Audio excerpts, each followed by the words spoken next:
کیا جنگ صرف تباہی لاتی ہے یا کچھ ریاستیں اسی تباہی کے اندر اپنی اصل طاقت بنانا سیکھتی ہے؟ ناظرین، ہر ریاست کے پاس فوج، قانون، ادارے اور حکومت تو ہوتی ہے، لیکن اصل فرق اس وقت سامنے آتا ہے جب ریاست مسلسل دباؤ میں آتی ہے۔ کچھ ریاستیں جنگ کے بعد مزید منظم، زیادہ تیز اور زیادہ مضبوط ہو جاتی ہے، جبکہ کچھ اندر سے ٹوٹنا شروع ہو جاتی ہے۔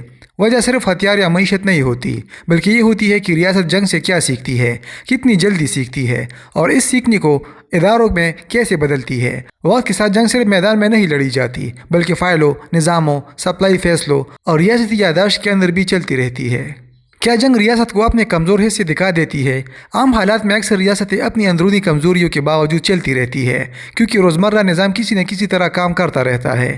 ناقص دفتری نظام، سست فیصلہ سازی، اداروں کے درمیان کمزور رابطہ اور غیر منظم انتظامی ڈھانچے برسوں تک چھپے رہتے ہیں۔ عوام کو بھی اکثر ان حامیوں کا مکمل اندازہ نہیں ہوتا، کیونکہ معمول کے ماحول میں ریاست پر ایک ساتھ شدید دباؤ موجود نہیں ہوتا، لیکن جیسے ہی جنگ شروع ہوتی ہے تو پورا نظام اچانک ایک سخت آزمائش میں داخل ہو جاتا ہے۔ فوج کو فوری اسلحہ، خوراک، ایندھن اور مسلسل رسد درکار ہوتی ہے۔ سرحدوں کی نگرانی بڑھ جاتی ہے، معیشت پر پیداوار بڑھانے کا دباؤ آتا ہے، اور حکومت کو عوامی نظم بھی برقرار رکھنا پڑتا ہے تاکہ اندرونی بے چینی پیدا نہ ہو۔ اسی لمحے ریاست کو صاف دکھائی دینے لگتا ہے کہ اصل کمزوریاں کہاں موجود ہے۔ کئی فیصلے بہت دیر سے ہو رہے ہوتے ہیں، کئی وسائل وقت پر نہیں پہنچتے، اور کئی ادارے ایک دوسرے کے ساتھ درست انداز میں کام نہیں کر رہے ہوتے۔ اگر ریاست اس دباؤ سے سبق سیکھ کر مستقل اصلاحات کرے، اداروں کو بہتر بنائے اور نظام کو زیادہ منظم کرے تو جنگ ایک خطرناک مگر اہم ریاستی سبق بن جاتی ہے۔ لیکن اگر ہر بحران کے بعد صرف وقتی انتظامات کیے جائے تو یہی کمزوری وقت کے ساتھ ریاست کے اندر مستقل بوجھ اور خاموش بیماری کی شکل اختیار کر لیتی ہے۔ کیا جنگ بیوروکریسی کو زیادہ طاقتور بناتی ہے؟ جنگ کے دوران صرف فوجی محاذ سرگرم نہیں ہوتا، بلکہ پوری ریاستی مشینری ایک ساتھ حرکت میں آتی ہے۔ حکومت کو مختصر وقت میں ایسے فیصلے کرنے پڑتے ہیں جو عام حالات میں شاید برسوں لیتے۔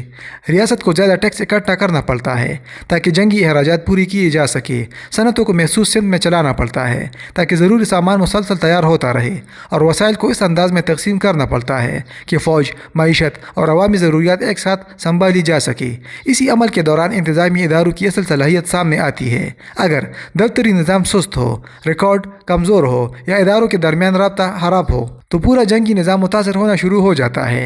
یہی وجہ ہے کہ جنگ بیوروکریسی کو صرف کاغذی کارروائی کرنے والے نظام سے نکال کر ریاستی طاقت کے عملی مرکز میں تبدیل کر دیتی ہے۔ وقت کے ساتھ وہی ریاستیں زیادہ مضبوط اور مستحکم بنتی ہے جو جنگ کے دوران پیدا ہونے والے منظم انتظامی ڈھانچے کو بعد میں بھی برقرار رکھتی ہے۔ وہاں فیصلے زیادہ تیزی سے نافذ ہوتے ہیں، وسائل بہتر انداز میں استعمال ہوتے ہیں اور ریاستی نظم زیادہ مضبوط ہو جاتا ہے۔ لیکن اگر یہی بیوروکریسی بعد میں سیاسی دباؤ، ذاتی مفادات یا بدعنوانی کا شکار ہو جائے تو وہی طاقتور نظام آہستہ آہستہ ریاست پر بوجھ بننا شروع ہو جاتا ہے۔ پھر ادارے مسائل حل کرنے کے بجائے خود مسئلہ بن جاتے ہیں اور ریاست کی مجموعی صلاحیت کمزور پڑنے لگتی ہے۔ کیا مسلسل خطرہ ریاستی نظم کو بدل دیتا ہے؟ وہ ریاستیں جو کئی دہائیوں تک مسلسل خطرات، سرحدی دباؤ یا جنگی خدشات کے ماحول میں رہتی ہے، ان کے اندر وقت کے ساتھ فیصلہ سازی کا پورا انداز بدلنے لگتا ہے۔ وہاں ریاست آہستہ آہستہ یہ سمجھ لیتی ہے کہ تاخیر صرف انتظامی مسئلہ نہیں بلکہ قومی کمزوری بن سکتی ہے۔ اسی لیے ایسے نظاموں میں وقت کی اہمیت بڑھ جاتی ہے، رد عمل زیادہ تیز ہو جاتا ہے، اور معلومات اکٹھی کرنے، تجزیہ کرنے اور فوری فیصلے لینے کی صلاحیت مضبوط ہونے لگتی ہے۔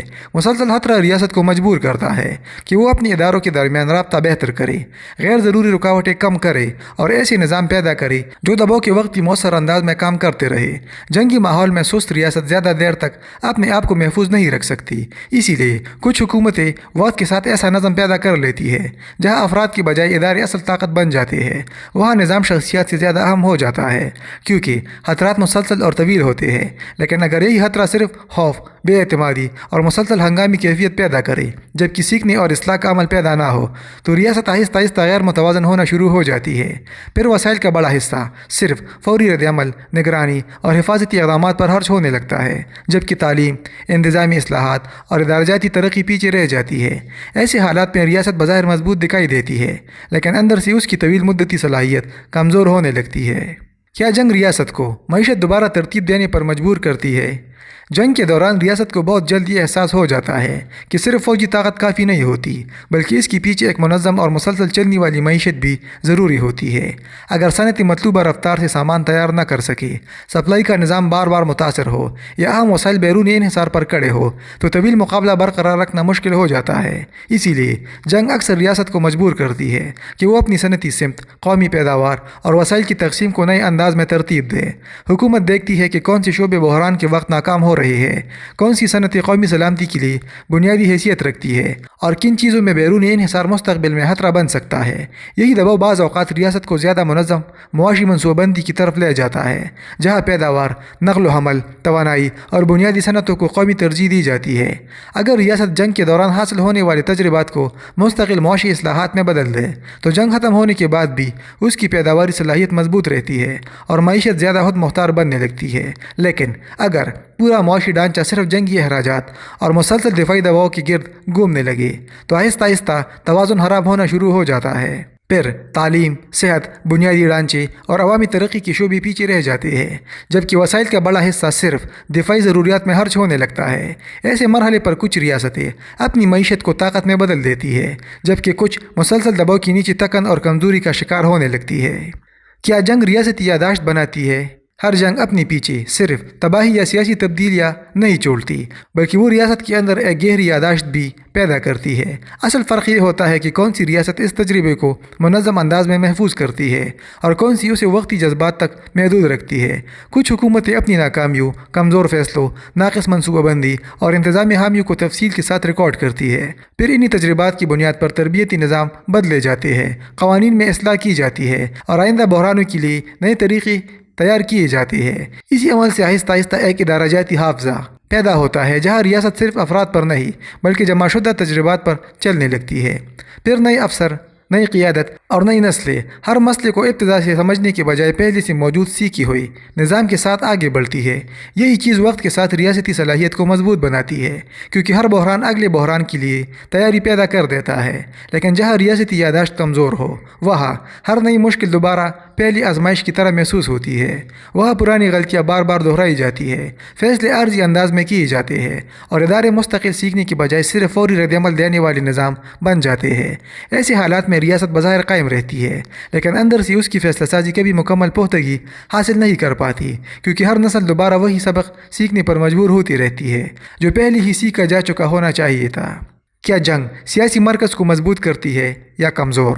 جنگ کے دوران ریاست کے پاس اکثر وقت بہت کم ہوتا ہے، اسی لیے حکومت کو فوری فیصلے کرنے پڑتے ہیں۔ ایسے ماحول میں طاقت آہستہ آہستہ مرکزی حکومت کے ہاتھ میں جمع ہونے لگتی ہے، کیونکہ بکھرا ہوا نظام تیز رد عمل دینے میں ناکام رہتا ہے۔ فوجی حکمت عملی، وسائل کی تقسیم، معیشت کی سمت اور عوامی نظام جیسے معاملات کو ایک ہی رفتار کے ساتھ چلانے کے لیے ریاست کو زیادہ مربوط مرکز کی ضرورت پڑتی ہے۔ اگر یہ مرکزی طاقت ادارہ جاتی اصولوں، واضح قوانین اور منظم انتظامی نظام کے تحت کام کرے تو پورا ریاستی ڈھانچہ زیادہ مضبوط ہونے لگتا ہے۔ فیصلے ایک سمت میں چلتے ہیں، اداروں کے درمیان رابطہ بہتر ہوتا ہے اور عمل درآمد میں تاخیر کم ہونے لگتی ہے۔ وقت کے ساتھ ایسی ریاستیں زیادہ مستحکم دکھائی دیتی ہے، کیونکہ وہاں نظام افراد کے بجائے اداروں کے ذریعے چلنے لگتا ہے۔ لیکن خطرہ اس وقت پیدا ہوتا ہے جب طاقت صرف چند شخصیات کی گرد جمع ہونا شروع ہو جائے اور ادارے آہستہ آہستہ کمزور پڑ جائیں۔ ابتدا میں ایسا نظام تیز اور مؤثر محسوس ہو سکتا ہے، کیونکہ فیصلے فوراً نافذ ہوتے ہیں، مگر طویل مدت میں یہی مرکز ریاست کی کمزوری بن جاتا ہے۔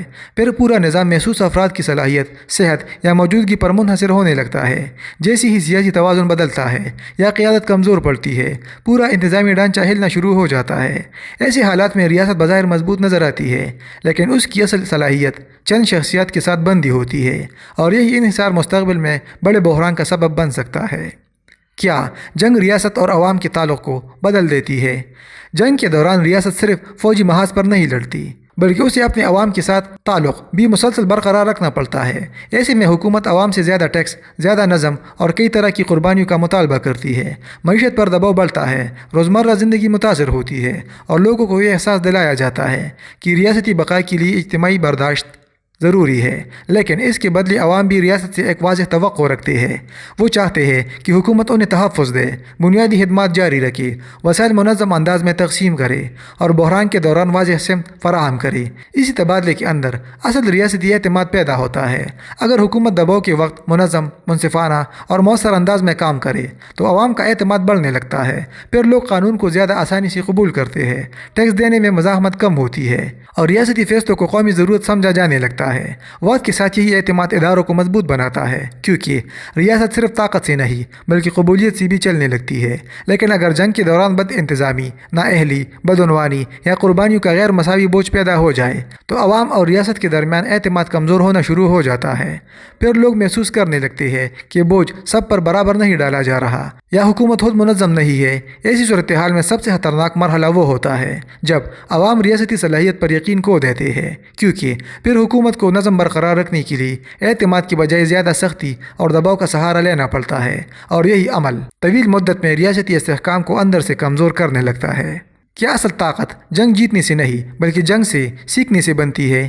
کئی ریاستیں میدان جنگ میں کامیابی حاصل کرنے کے باوجود وقت کے ساتھ کمزور پڑ جاتی ہے، جبکہ کچھ ریاستیں شدید دباؤ، نقصانات اور مشکل حالات کے باوجود پہلے سے زیادہ مضبوط بن کر نکلتی ہے۔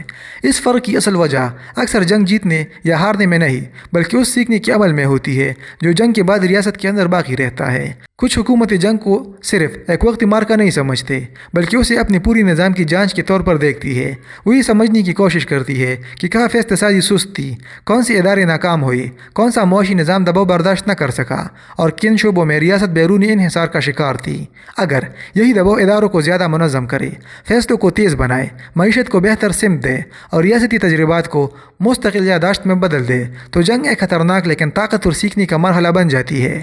پھر ہر بحران ریاستی صلاحیت کو مزید پختہ کرتا ہے، لیکن اگر ہر جنگ یا بحران صرف وقتی رد عمل، سیاسی فائدے، ذاتی طاقت یا جذباتی نعروں میں ضائع ہو جائے تو ریاست آہستہ آہستہ اندر سے کمزور ہونا شروع ہو جاتی ہے۔